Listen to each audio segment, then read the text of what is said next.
Lebih bahayanya sambil selfie. Sambil report. Guys, gempa bumi guys. Keren kan sempetnya ya.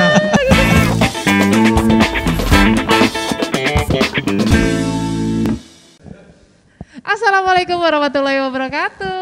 Waalaikumsalam warahmatullahi wabarakatuh. Ya, salam sehat, energik dan bahagia untuk sobi-sobi Priok yang ada di rumah ataupun yang ada lagi di kantor pada hari ini. Saya Astri Aktavina bersama dengan Mas Wai. Mas Wai. Di sini kita mau ngobrol-ngobrol ya Mas Wai ya. Siap. Oke. Sis Astri ya. Saya panggilnya Sis Astri ya. Sisi aja Oh, ya. Sisi, boleh. Oke, Mas Wai. Nah, pada hari ini kita kan berkesempatan nih ya. Betul. Alhamdulillah nih kita udah lama ngontek nih sebenarnya. Oke. Cuman baru terrealisasi pada hari ini sebenarnya Sis. Kontak siapa sih Mas? Iya. Ini apa namanya? Pengaman di unit kita, salah satu pengaman safety ya, kurang lebih ya, safety. Ada di Priuk ada namanya Safety Center. Udah tahu belum Sis? Boleh tahu nggak? Kita langsung aja ke para ahli yang ada di depan kita ini. Oke, ada siapa sini di sini? Di sini ada teman-teman dari subsection dari K3 ya. Oke, boleh halo-halo dulu nggak buat sobi-sobi Priok yang ada di sini? Halo Sobi Priuk, apa kabar? Perkenalkan nih, Sisi dan Abang Wai nih. Nama saya Ari Dwi Wibowo, biasa dipanggil Ari. Keseharian saya, ginilah ya sebagai safety officer di Priuk Pomu. Saya sekarang hampir 5 tahun sudah menjabat sebagai safety officer di Priuk. Dan alhamdulillahnya saya sangat menikmati. Menikmati ya? Iya, saya sangat menikmati. Ini menikmati karena bukan ada bosnya di depan kan ya? Oh, tidak, menikmati, tidak. benar-benar menikmati ya. Kita kira cuma berempat loh Mbak. Lanjut. Karena apa?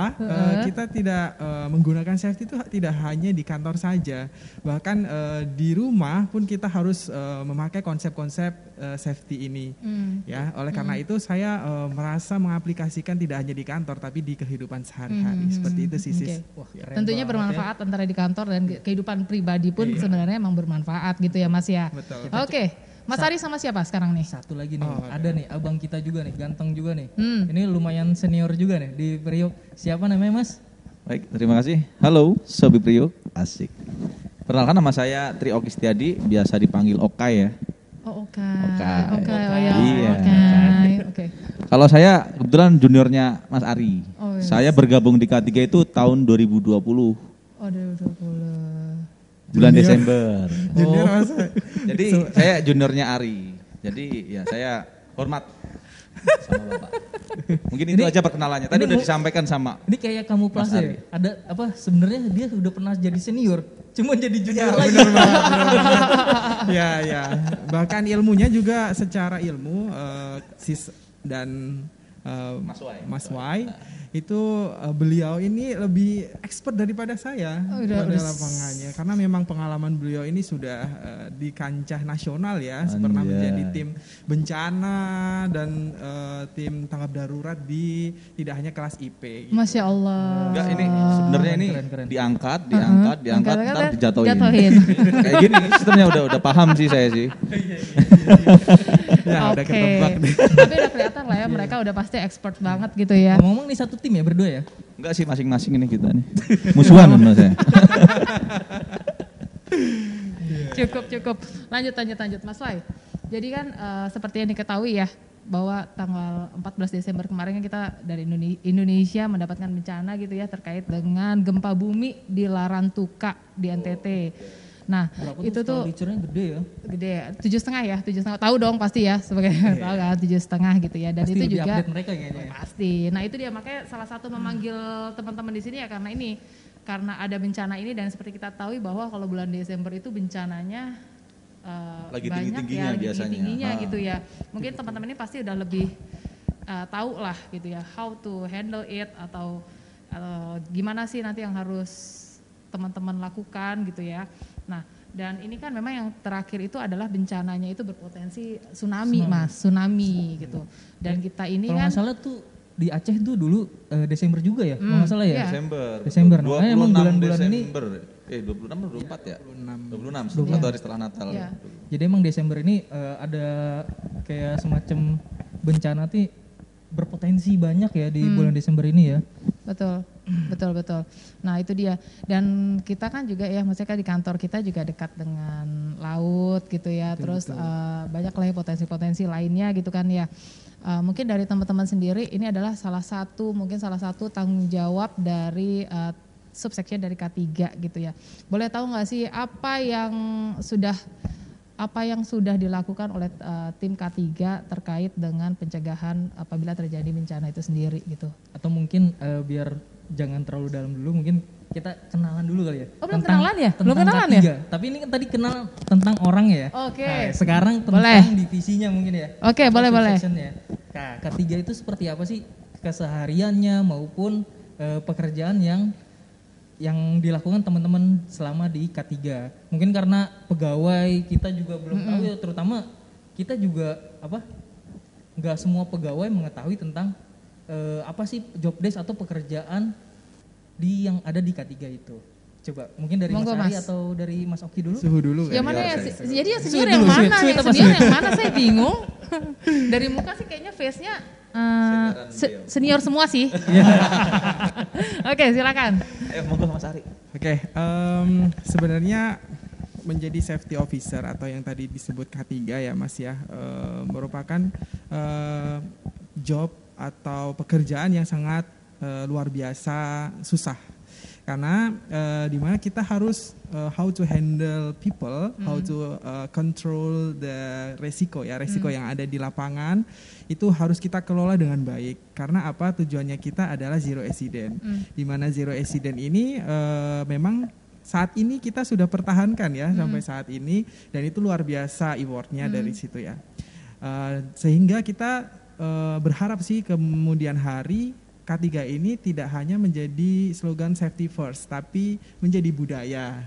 Lebih tepatnya K3 bukan hanya milik K3. K3 bukan ownership dari K3 divisi safety, tapi semua orang itu bisa berpartisipasi ya, ikut andil dalam mencapai zero accident tersebut. Jadi tujuan dari K3 satu pasti zero accident. Yang kedua mencegah adanya kerugian, ya kerugian baik itu manusia, material ataupun lingkungan. Nah selanjutnya mungkin goalsnya yaitu kita dapat menciptakan lingkungan kerja yang aman, ya lingkungan kerja yang aman dan tidak ada kecelakaan kerja maupun penyakit akibat kerja. Seperti itu sih. Mungkin dari Mas Oki mau ditambahkan. Saya nggak berani. Kalau Nggak berani lebih apa nih, Mas? senior. Jadi saya ngikut senior saya. Oke, saya setuju gitu aja ya. Oke, saya setuju ya. Oke. Intinya nih sis, kayaknya kalau kita tangkap nih berharap gitu ya. Jadi nggak cuma teman-teman dari pengelola K3 sendiri yang melakukan safety center, mengaplikasikan safety gitu ya. Betul. Safety first gitu ya. Tapi semua pegawai diharapkan safety first itu yang diutamakan dan diaplikasikan dalam kehidupan sehari-hari ya. Jangan Betul. bahkan jangan hanya di kantor mungkin ya. Betul. Di rumah pun tetap ya. Ya. Ya. Oke. Apalagi nih sis, kira-kira nih sis. Aku masih penasaran sih terkait yang tadi ya, terkait dengan bencananya. Itu kan berarti salah satu, benar ya Mas ya, karena kalau udah ngomong bencana itu hal yang paling mengerikan gitu ya Mas ya. Nah mungkin dari teman-teman sendiri apa yang sudah tadi yang dibilang bahwa apa sih salah satu apa namanya tangga bencananya itu apa sih gitu loh, bagaimana kita harus melakukan tangga bencana gitu. Oke, dari Mas Oki mungkin bisa. Ya gantian. Gantian. Saya berat nih sebenarnya. Mohon izin suhu. Silakan. Jadi kalau yang sudah disiapkan ya, tadi kan pertanyaannya Yes. apa sih yang sudah disiapkan di Priok gitu kan? Betul. Jadi di kita itu sudah ada yang namanya struktur organisasi. STO itu tertuang di dalam keputusan GM ya nomor 030 tentang Business Continuity Management Team, BCMT. Di mana di situ ketika terjadi keadaan darurat itu sudah ada plotnya masing-masing, tugas dan tanggung jawabnya masing-masing. Siapa berbuat apa, di mana anggota timnya itu adalah orang-orang yang bekerja di Priuk ini. Oke. Jadi di setiap divisi pasti kita masukkan minimal 1 atau 2 supaya memang nanti ketika terjadi keadaan darurat itu bisa saling membantu, minimal membantu evakuasi teman-teman yang belum tahu. You're not alone gitu ya. Betul. Oke. Begitu sih Mbak, kurang lebih. Mungkin ada tambahan. Nah, bisa diibaratkan nih Sis dan Mas Wai. Mas Wai nih, lupa terus ya. Belum biasa ya. Nah, bisa diibaratkan ketika kita ada di rumah, ketika terjadi bencana, kita hendaknya menyiapkan satu tas. Satu tas yang berisi peralatan-peralatan darurat. Begitu juga dengan tim tanggap darurat di Priuk. Ya, sehingga kita tahu udah jelas nih tujuannya apa dan tentunya ketika kita sudah plan atau memiliki tim tanggap darurat ini diharapkan korbannya serta kerugiannya bisa ditekan seperti itu.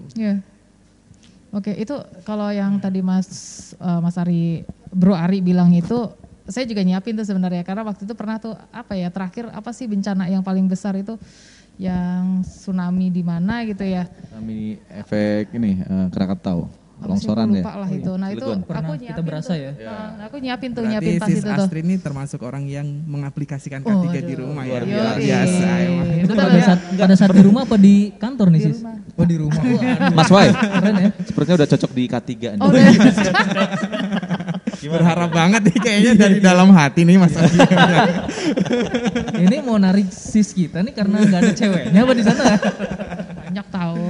Oke. Lebih banyak padahal ya. Oke, berarti itu salah satunya gitu ya, salah satunya. Tapi tadi menarik yang disampaikan sama Mas Oki gitu terkait dengan ada SK 030 gitu ya Mas ya. Berarti kalian tidak sendiri.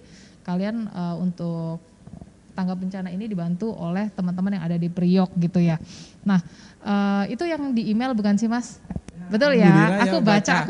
Kan salah satu pegawai yang aktif nih. Baca judulnya doang atau? Dibaca terus. Oh ada namanya, oke baru kebaca.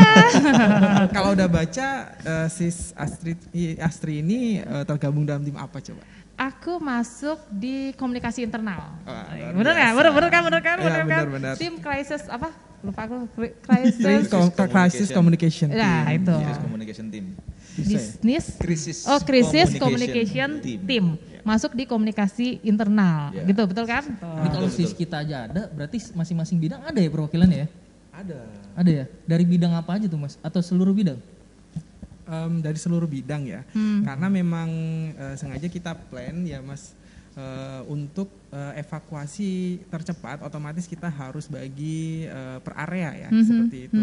Di antaranya mungkin ada di area blok 1, blok 1-2, blok 3, blok 4, pemeliharaan gedung 1 seperti itu kurang lebihnya, dan mereka memiliki tugas dan tanggung jawab masing-masing. Nah, kira-kira nih Sis Astri kan tadi sudah melihat tuh emailnya. Kenapa gue jadi yang ditanya?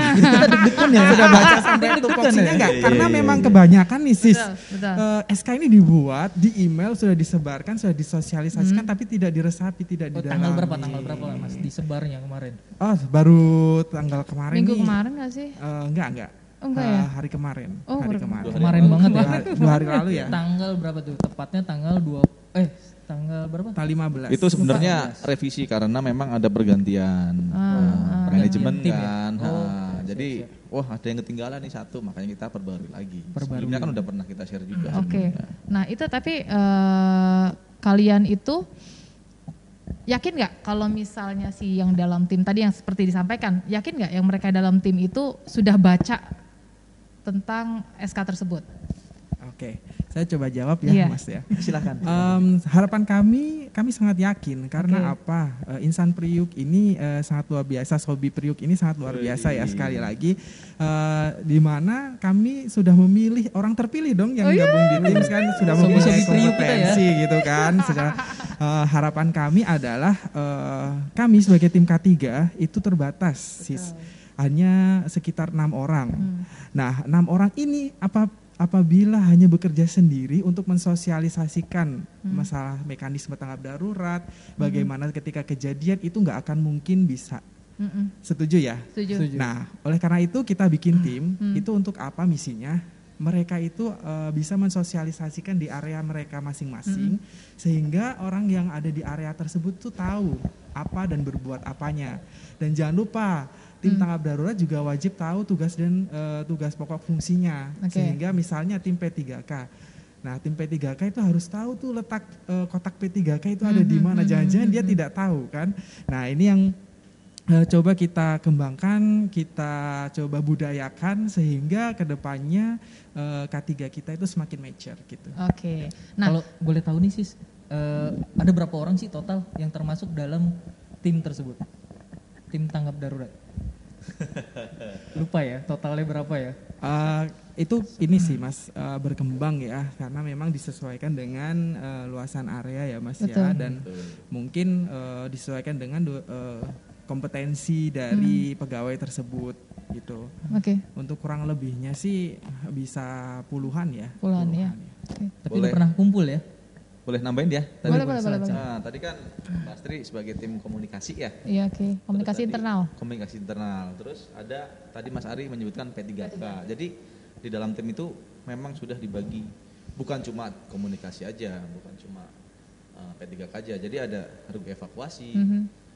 Ketika ada bencana evakuasinya kemana, terus ada regu pemadam kebakaran, kalau memang terjadi kebakaran, terus regu pengamanan, ketika keadaan darurat kita nggak tahu nih, ada orang yang keluar masuk, atau ada oknum-oknum yang pengen mengambil informasi, gitu ya, atau memanfaatkan situasi membawa orang keluar, jadi harus ada tugas dari keamanan di situ. Siap. Terus ada juga tim tadi P3K, evakuasi, padam kebakaran, pengamanan ya. Terus ada logistik juga. Jangan lupa ketika keadaan darurat kita juga harus memperhatikan logistiknya. Jangan sampai nanti keadaan darurat kita evakuasi di sini, evakuasi tok nggak ada logistik. Nah, lama-lama juga membunuh secara perlahan kan. Jadi semua tim itu ada di situ. Bukan cuma hanya ada pada saat emergency response saja. Tapi kejadian setelah emergensi atau keadaan darurat, apa tindak lanjutnya? Apa ya sudah keadaan darurat, udah gitu aja, pasti ada kerusakan dong. Kalau misalnya ada gempa bumi atau kebakaran, pasti ada yang perlu diperbaiki dong. Nah itu nanti mekanisme juga ada, pembagiannya tugas dan tanggung jawabnya itu sudah dibagi di tim tersebut. Gitu. Mungkin kurang lebih seperti itu, Mbak. Ya, menarik. Nah, salah satunya kan karena aku tim dari tanggap bencana itu ya, timnya itu, tim krisisnya itu, aku di salah satu dari langkah awal kalian yaitu membentuk WhatsApp ya, by WhatsApp dulu gitu kan ya, by WhatsApp seluruh timnya itu salah satu langkahnya. Sudah ada teman-teman, aku udah masuk loh. Luar biasa loh. Nah, terus diharapkan aktif ya. Iya dong. Bisa sharing informasi terkait dengan kebencanaan atau tindak lanjut bencana itu bisa langsung di situ ya berarti. Bisa sangat dimanfaatkan. Nah tadi yang menariknya adalah gimana supaya si timnya ini gitu loh, masing-masing timnya itu memiliki tugas dan tanggung jawabnya itu, dia tuh benar-benar bertanggung jawab dengan apa yang ada di SK itu gitu, gimana? Apakah kalian melakukan sosialisasi atau bagaimana? Silakan. Udah belum ya? Udah pernah belum ya? Ya, kita sudah melakukan sosialisasi ya, door to door. Untuk sementara kita lakukan door to door karena apa? Kita sedang membangun. Kita sedang pada tahap membangun, menumbuhkan rasa tanggung jawab dan misi yang baik lah ya untuk semua pegawai agar ya harapannya ketika ada keadaan darurat itu benar-benar bisa dieksekusi secara cepat ya seperti itu. Nah untuk sosialisasi sendiri kita sudah lakukan di beberapa divisi ya Sis, dan Mas Wai ya. Maaf ya. Saya lupa. Saya biasa manggil Kokoh, jadi Mas itu gimana gitu ya. Nggak usah Mas Wai lah, Kokoh aja ya. Kokoh ya, cocok ya. Kayak baju saya berarti. Dan alhamdulillahnya nih Sis dan Koko gitu. Ya, alhamdulillahnya mereka sangat antusias ya Mas ya kemarin dan diikuti oleh meskipun belum semua tapi alhamdulillah sudah sebagian besar, dan tadi sempat kita luncurkan apel perdana kepada tim tanggap darurat yang diikuti sebagian juga. Ya harapan kami kita bisa ngumpul secara utuh ya untuk melakukan drill sehingga memang benar-benar diharapkan semua tim tuh sadar dan tahu bahwa mereka itu adalah pahlawan bagi Priuk. Masya Allah. Oh, keren banget ini Mbak ya. Sebenarnya tugas dan tanggung jawab dari tim ini berat dan Masya Allah pahalanya ya. Kalau dibilang dapat pahala berkah banget. Karena menolong orang dan menolong diri sendiri terutama ya. Apalagi dengan mengamankan pembangkit ini, kita juga mengamankan orang-orang yang menikmati di seluruh iya kan? Yang merasakan listrik ini ya. Luar biasa kan. Benar-benar. Masa depan IP. Setuju ini. Masa depan IP. Keren ya. Tapi benar. Kemarin ada stiker gue masa depan IP. Makasih ya. Baru ada Mbak Astri nih. Oh gitu. Oke. Mungkin menambahkan boleh Mbak ya? Boleh dong. Tadi kan strateginya apa? Jadi yang tergabung. Sosialisasi berarti ya? Selain sosialisasi. Yang tergabung di dalam tim STO Tanggap Darurat itu sudah diberikan sertifikasi atau pelatihan. Kayak misalnya. Berarti pelatihan dulu mungkin ya? Baru Sudah sertifikasi. ada, betul. Awalnya kan dari pelatihan orang-orang yang sudah pelatihan dimasukkanlah ke dalam STO tersebut. Misal apa aja sih? Ada yang damkar, ada di P3K dan lain sebagainya. Cuma memang karena rotasi pegawai di unit kita itu lumayan cepet kan dinamik ya. Dinamik banget kan, makanya terkadang masih ada yang tadinya sudah kita lengkapi karena rotasi kurang, kita ambil orang yang belum tersertifikasi. Itu harapan saya gitu juga ya. butuh inputan, masukan dari masing-masing divisi. Saya belum di STO tapi kok belum disertifikasi ya. Nah, kita juga butuh masukan karena kita juga nggak bisa kalau nggak ada masukan kita juga nggak mungkin ada nih kayaknya ya. Dulu kan kita pernah di SDM ya. Mungkin ada kayaknya datanya di SDM ya. Ada kok ada. Iya. Bisa juga ke situ Mas. Itu sampaikan nih sama teman-teman. Jadi yang masuk tim nih ya, teman-teman sobi-sobi nih yang masuk tim ke K3 ya, K3 tim tanggap darurat. Tim tanggap darurat. Kalau belum tersertifikasi boleh disampaikan ke subsection K3. Nanti dicatat, kita lakukan pelatihan dan sertifikasi gitu ya. Nah, itu. Dan informasi lagi Mbak. Kemarin kita ada main basah nih. Apa sih itu? Apa tuh? Basah sih gimana sih? Ambigu nih. Bahasanya ambigu ya. Hujan-hujanan.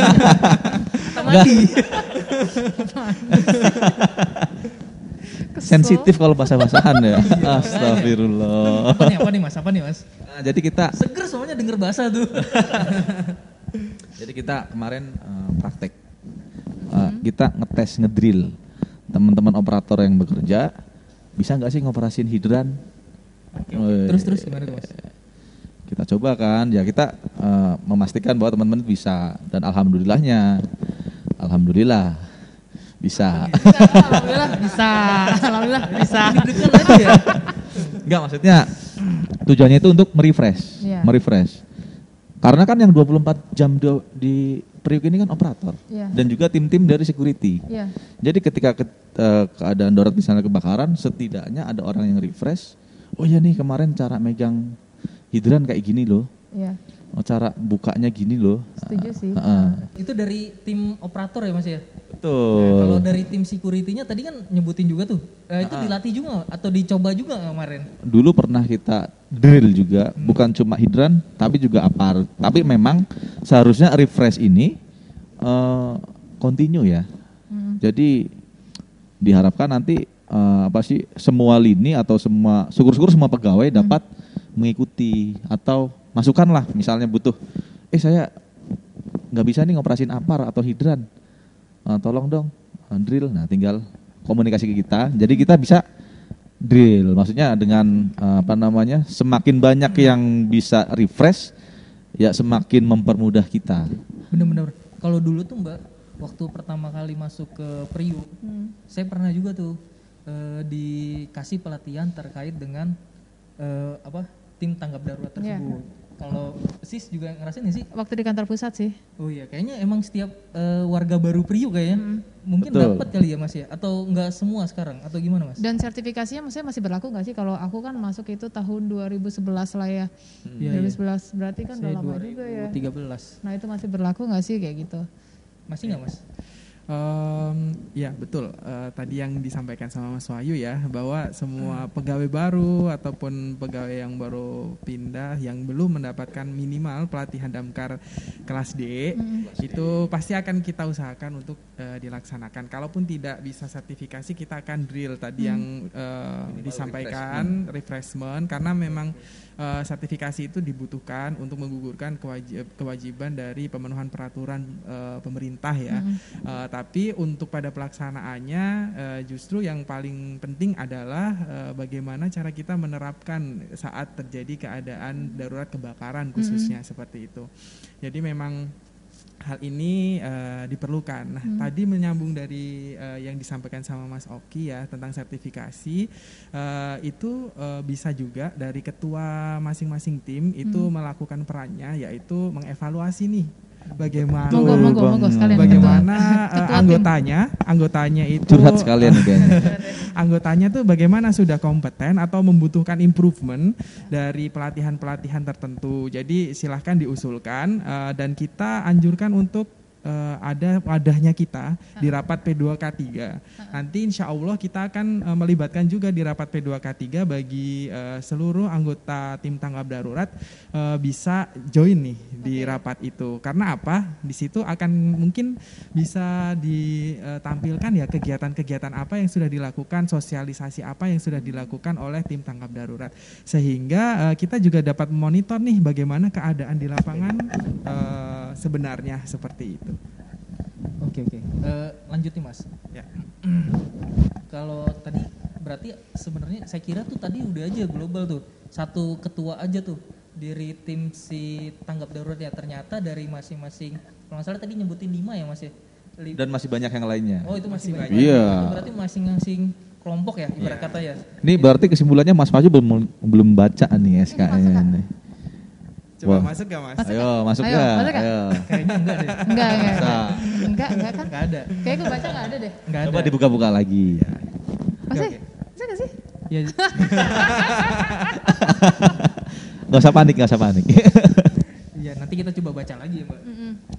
Dari 5 itu ternyata ada ketua-tuanya ya, ketua-ketua masing-masingnya ya. Jadi Betul. dari ketua tersebut sebenarnya bisa memfasilitasi dari timnya untuk menyampaikan aspirasi-aspirasi yang ada di bawah, mungkin ke tim K3 gitu ya sebagai senternya atau gimana Mas? Betul, itu yang kita harapkan dari awal tadi kan sudah saya sampaikan bahwa harapan kami ketua-ketua ini melaporkan kekurangan apa yang ada di lapangan. Mereka harus tahu kesiapan senjata mereka itu untuk mengamankan unit itu seperti apa. Adakah kerusakan, adakah kekurangan.